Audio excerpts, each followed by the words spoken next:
ओम शांति।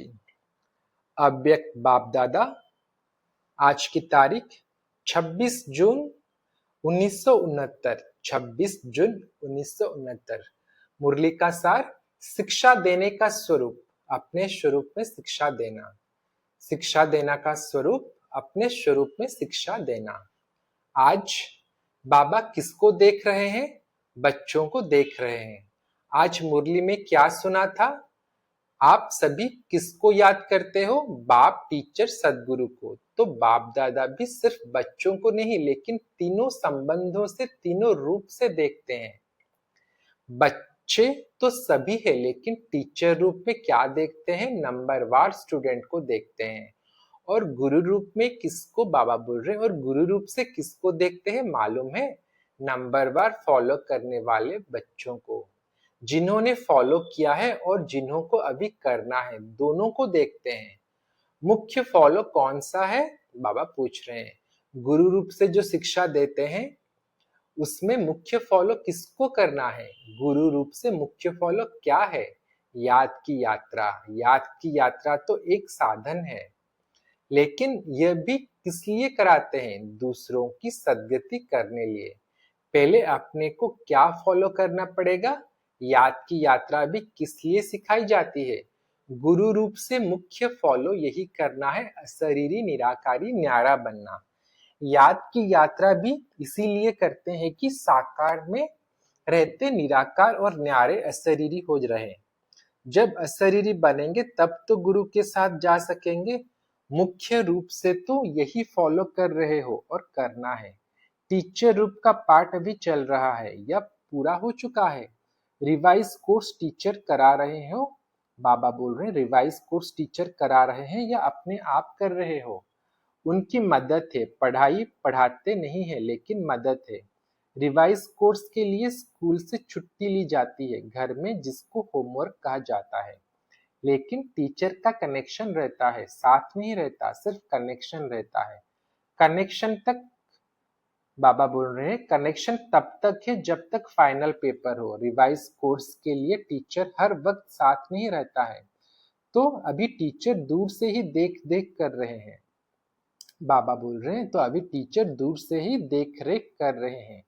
कहाँ भी कोई मुश्किलात हो तो पूछ सकते हो, लेकिन जैसे पढ़ाई के समय साथ रहते थे वैसे अब साथ नहीं।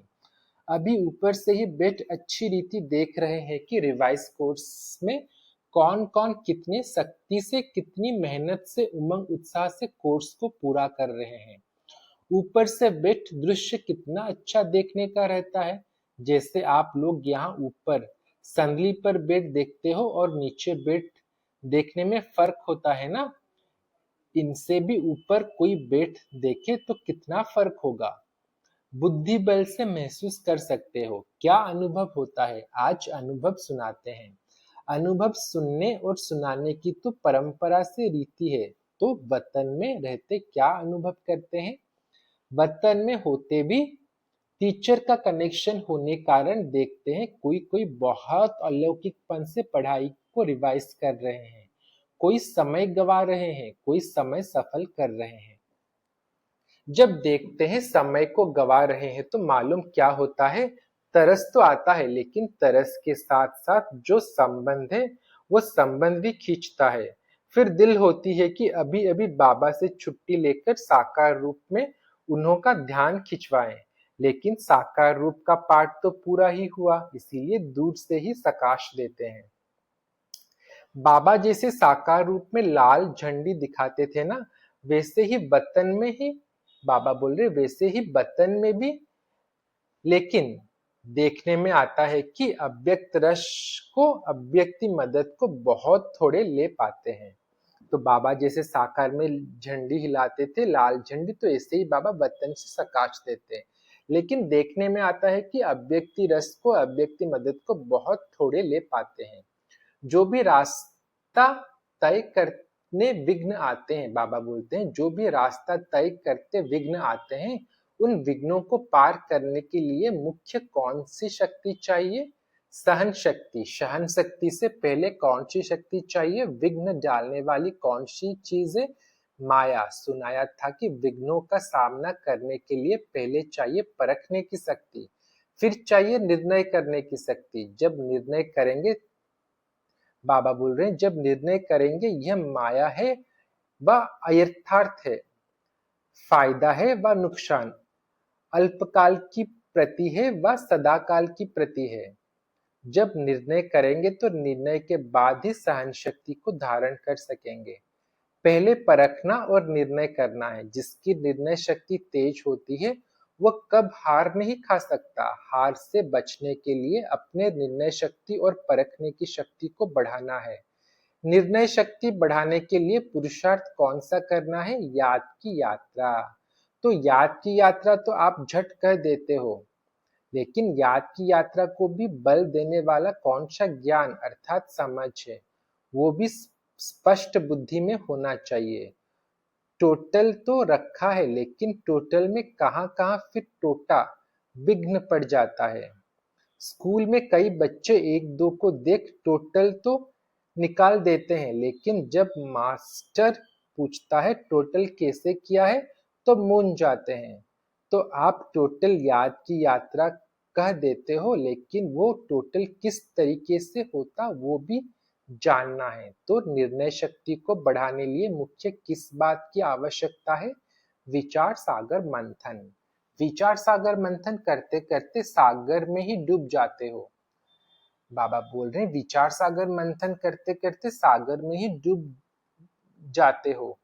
कई ऐसे बैठते हैं विचार सागर, बाबा बोलते हैं कई ऐसे बैठते हैं विचार सागर, बाबा बोलते कई ऐसे बैठते हैं विचार सागर मंथन करने, लेकिन कोई कोई लहर ऐसी आती है जो साथ ले जाती है।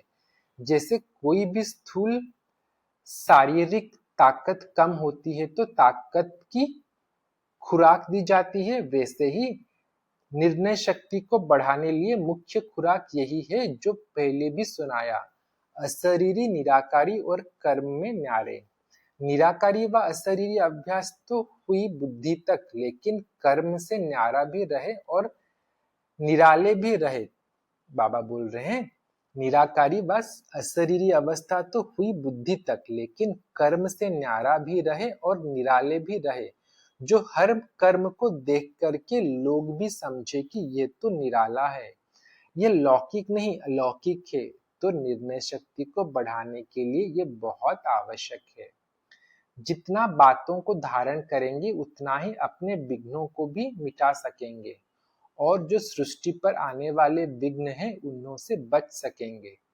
शिक्षा तो बहुत मिलती है, लेकिन अब क्या करना है? शिक्षा स्वरूप बनना है। शिक्षा और आपका स्वधर्म अलग नहीं होना चाहिए, आपका स्वरूप ही शिक्षा होना चाहिए। स्वरूप से शिक्षा दी जाती है। कई बातों में वाणी से नहीं शिक्षा दी जाती, लेकिन अपने स्वरूप से शिक्षा दी जाती है। तो अब शिक्षा स्वरूप बन करके अपने स्वरूप से शिक्षा देनी है। शिक्षा तो बहुत मिली, कोर्स तो पूरा हुआ ना। एक प्रश्न पूछा था कि अब जो बाप दादा अन्य तन में आते हैं तो जैसे साकार रूप में मुरली चलाते थे वैसे ही क्यों नहीं चलाते? क्या वैसे ही मुरली नहीं चला सकते हैं? क्यों भाषा बदली, क्यों तरीका बदला? ऐसे प्रश्न बहुतों का उठता है। जबकि तुम भाषण कर सकते हो तो बाप दादा का कोई भी तन द्वारा मुरली चलाना मुश्किल है क्या? लेकिन क्यों नहीं चलाते हैं? दो चार ने अपने विचार सुनाए। जिस तन द्वारा पढ़ाने का पाठ था वो पढ़ाई का कोर्स तो पूरा हुआ, अब फिर पढ़ाई पढ़ने लिए नहीं आते।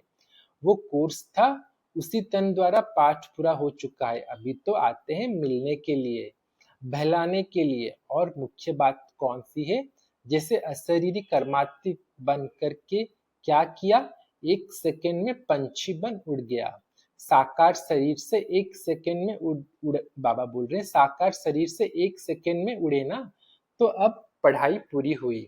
बाकी एक कार्य रहा हुआ है साथ ले जाने का, इसीलिए अब सिर्फ मिलने अव्यक्त शिक्षाओं से बहलाने और उड़ाने लिए आते हैं।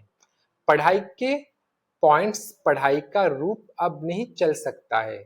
अभी कोर्स रिवाइज हो रहा है, लेकिन कितने समय में रिवाइज करेंगे, कितने तक कोर्स पूरा हुआ है, अभी ये सभी को निर्णय करना है कि कहाँ तक रिवाइज कोर्स हुआ है, कितना समय अब चाहिए साकार तन के हर कर्म हर स्थिति से अपने को भेंट करना। उनको देखते ये लक्ष्य रखते अपने को देखो, फिर पता पड़ेगा कि कहाँ तक है। लक्ष्य तो बता दिया कि कैसे अपने को परखना, फिर उत्तर देना। दूसरा प्रश्न ये देते हैं, होमवर्क तो तुम्हारा चल ही रहा है, उसमें विशेष ध्यान खिंचवाते हैं। ये जो पाठ भावी प्रमाण हुआ है उस साकार रूप को अव्यक्त क्यों बनाया? इनके भी कई गुह्य रहस्य हैं। इसकी गहराई में जाना, सागर के लहरों में नहाने लिए लग जाना। बाबा बोल रहे हैं इसके गहराई में जाना, सागर के लहरों में नहाने नहीं लग जाना, लेकिन सागर के तले में जाना, फिर जो रत्न मिले वो ले आना। यह सोचना इनका गुह्य रहस्य ड्रामा में क्या नूंदा हुआ है। ऊपर कोई गुह्य रहस्य है, बिना रहस्य के तो कोई भी चलन हो ही नहीं सकती। अच्छा, अभी टाइम हो गया है। अच्छा, ओम शांति।